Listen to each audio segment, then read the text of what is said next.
Paul, you're back. It's great to have you again. It's great to be here. Thanks for having me back. I had a lot of fun last week. I think it's really cool. It's sort of a snapshot in time, talking about current events or I guess ideas or items that sort of come into your mind or interesting stories that you want to talk about. As you know, last week we talked about COVID-19, which is obviously a very relevant topic of what's going on in our world right now.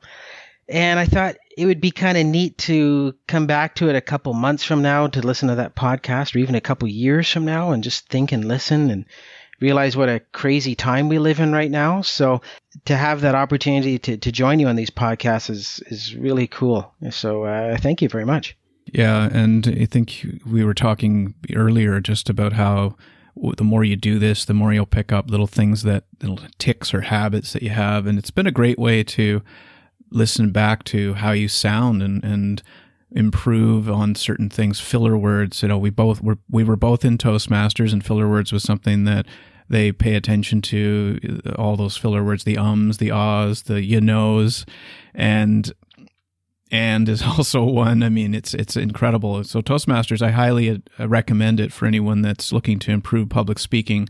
It certainly has been a lot of value for me. Yeah, no, absolutely. It really has. And to have that opportunity to listen back to see how you sound, it really is a pretty cool experience, because normally one doesn't listen to themselves talk. I think more people should probably do that. So having that opportunity to be able to listen to yourself in conversations, see how you carry yourself, make sure you don't have any try to minimize your filler words. I was a little surprised that I had more than I wanted to, but that's okay. This is to be a casual conversation. It's not meant to be perfect. We're here to have a great conversation, keep things interesting and entertaining, and hopefully our listeners agree with us and want to come back for more. All right, so you had a topic today about, or we both, I guess, had the topic about trivia nuts and just what is it behind people who play trivia. I mean, I'm a big fan of pub trivia. I belong to a trivia club here in Tokyo, and we get together once a month at one pub, and then actually both clubs are once a month, and we get together as a team.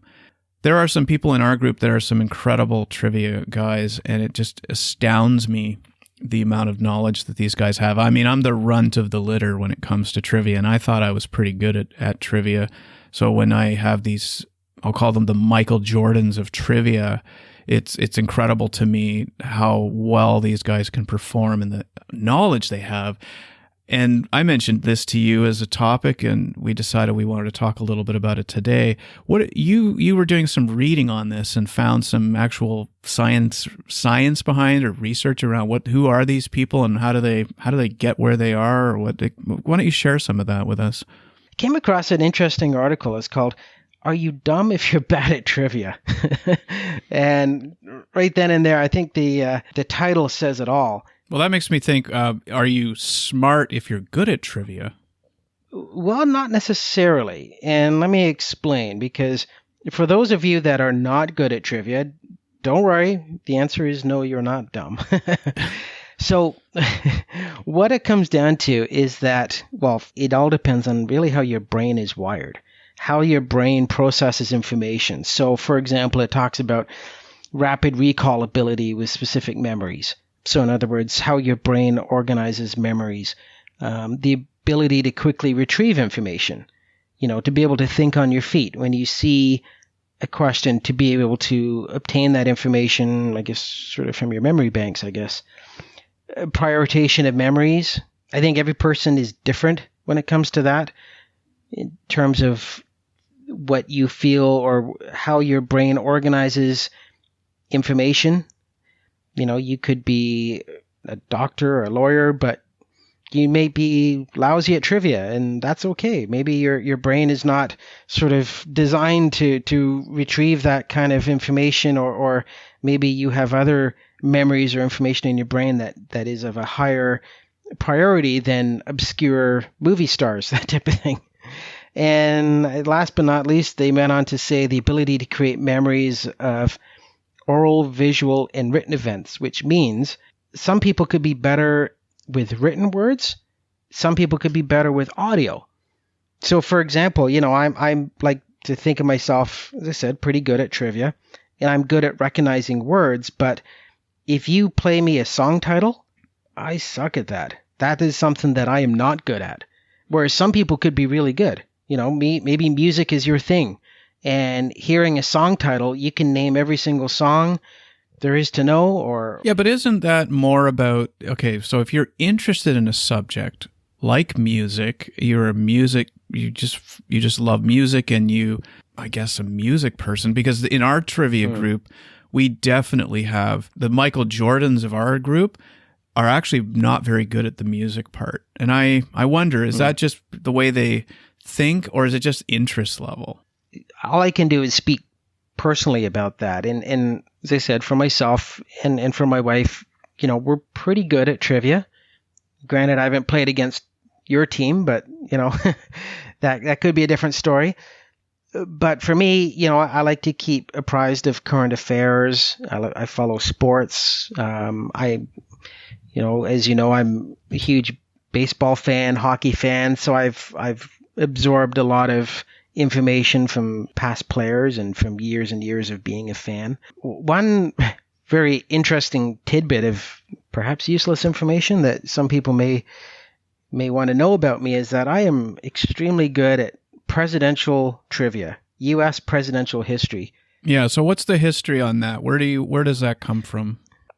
No word of a lie. I have, I guess, been a student or fan of U.S. presidential history since I was like 9 years old. I guess it all started when I went on a family vacation to Washington, D.C. when I said 8 or 9. And I got the Book of Presidents from the gift shop, and I just gravitated towards it. I read that thing from cover to cover several times over, and I've always had a lifelong interest and love of U.S. politics, which some people may find very bizarre, seeing as how I'm from Canada. And I do follow Canadian politics as well. I know my prime ministers, but I'm interested in politics. I've always followed politics, and I've always found it interesting, no matter how frustrating or how nasty politics gets from time to time. It's still something that is extremely interesting and fascinating to me personally. All right, I have to test you. 26th President of the United States is? Theodore Roosevelt. And you can look that up on Wikipedia. I believe you, and I know, no word of a lie, you do not have the list of presidents in front of you, because this is something, stupid bar tricks, I guess, that you can be pulled in at a moment's notice, and we can do this in front of people. There's a fascinating book out there, by the way, for anyone that's interested, called Moonwalking with Einstein, which is a book about memory and how a person is, the author researches different people's memories. He spends a lot of time studying memory champions and how they win at memory championships, and how they use these symbols of things to represent, like numbers, for instance. You can have people that will remember 1,000 numbers in a sequence, and the way they do it is they use letters and form words with those letters. So I highly recommend that book to people who, and this might be a topic we can explore a bit on another episode, because there's actually a documentary out there about memory champions and the whole thing behind how they work and how they operate, which I think could be an interesting topic. There's people out there that are good at absolutely everything. Like, they know everything under the sun. Like, a lot of people may say, wow, this guy's pretty smart if he knows about, obscure U.S. presidents and obscure Canadian prime ministers and British monarchs and stuff like that. But if you ask me a math or science question, I'm dead in the water. And that's something, I guess math and science has never really sort of been my forte. It's never really been an interest, I suppose. So I think your knowledge is very much tied into your own personal interests, which you find to be interesting. It can be, but we have guys on our team that literally they just know every single thing about everything. Yeah. And with rare exceptions, they turn to look at the rest of the team and say, I'm stumped here. It's unbelievable. I did ask one of the guys on our team, come on, Brian, tell us, like, how do you know all this stuff? And he attributed it to the fact that when he was growing up, he was not allowed to watch television, and that he read a lot of books, and that was how he learned all of this information. Now, I don't know how he knows current information when those questions come up, because that doesn't have anything to do with his childhood, but I thought that was an interesting take on what's the secret.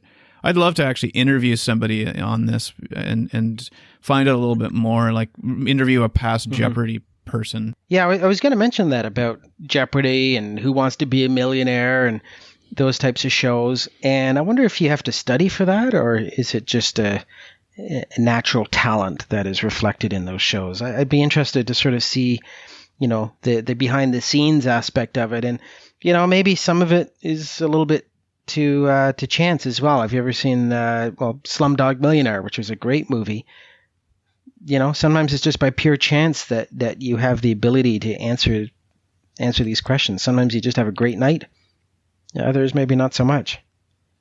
But yeah, no, it's a fascinating topic, and we could talk for a long time about trivia. But for me, it's a fun activity. It's great for socializing. It's a great time to be at a pub with a pint in your hand. And in these times of COVID-19, I'm sure all of us would love to be in a pub right now with our friends and sitting down to a trivia game.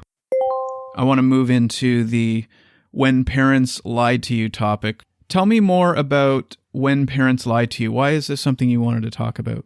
Times when your parents lied to you as a child, but you did not find out about that until you were an adult. The reason I brought this up is because it kind of triggered my memory of a past story I can like to share with you. So let's rewind here. I'm about 9 or 10 years old, so 1985, 1986. And of our listeners, those probably only over the age of 35 would remember Kmart, when Kmart was a big deal in Canada, long before Walmart ever came around. And Kmart was the place to be, back when Kmart was good. Everyone shopped at Kmart. As a kid, I remember that they used to have a coloring contest. I think it was in their cafeteria area. A coloring contest open to kids. And the grand prize was $10, which back in those days, that was a lot of money for a 10-year-old kid. So anyway, I entered this coloring contest, and lo and behold, I won.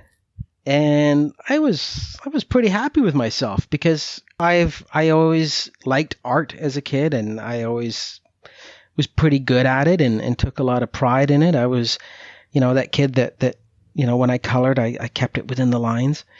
Let's fast forward. So I'm in my early 30s, and I was talking to my mom one day about, hey, remember that time, I won that coloring contest? That was pretty cool. Yeah, I'm not sure how it came up in conversation, and yeah, I recall, winning that contest and how good it felt. And her response was, yeah, about that contest. You actually didn't win it. I actually forged a letter from Kmart and put the $10 in myself to make you think that you won it. And, it got me thinking here. It's like there was that moment of sheer disappointment knowing that I actually did not win that coloring contest. It kind of let you down a little bit. And, as a parent now, I can now kind of appreciate what she did, because, as a 10-year-old, it makes your day, it makes you feel good and gives you some confidence. But as an adult, when you hear that, it's like it kind of, let's say, shatters a childhood memory. But did you feel betrayal? Did you feel betrayed by that?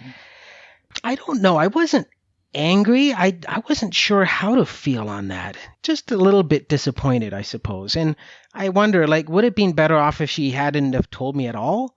Or was it good that she did tell me? Because being in my early 30s, when hearing about this, obviously I was mature enough to kind of shrug it off and not throw a temper tantrum or something like that. Still, it kind of begs the question as to, is it okay for parents to tell white lies if by doing so kind of protects you or gives you that confidence boost as a child? That, let's face it, children do need those confidence boosters, and they do need to. Do they? This would have been pre-trophy. Every kid wins a trophy generation.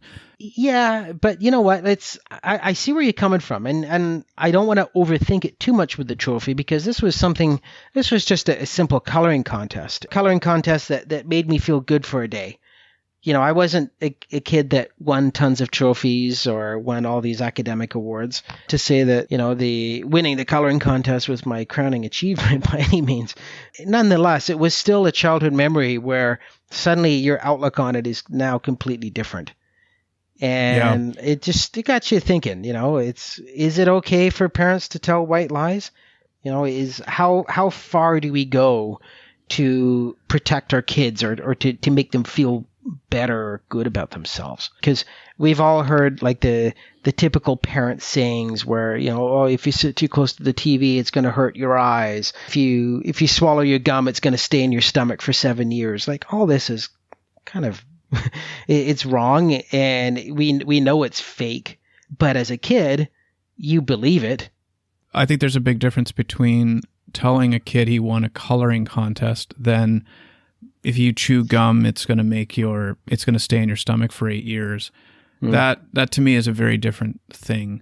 Personally, disagree with telling kids in your example, I wouldn't do that. I just disagree with that, because I just think it's false. I would find that to be, I wouldn't be angry with my parents necessarily that they did it, but I personally would not do that with my kids. That's not the way that you build character. I think not winning coloring contests is how you actually build character. But there's other times when parents will tell you stories, like, for example, if you had a dead animal and they say, "Oh, I went to go live on Uncle Bob's farm," that type of thing. It can mean a lot of different things and can take many different forms. Well, okay. So on that topic, on the dead animal topic, I think that's an important one. There again, I disagree with making up stories around actual things that happen in life. This is a problem, I think. If you have difficulty telling your kids that Fluffy died, then it's on you. It's not on the kids. I know parents are trying to protect their kids. Those, to me, are the opportunities to actually help kids build up what it's like to experience grief.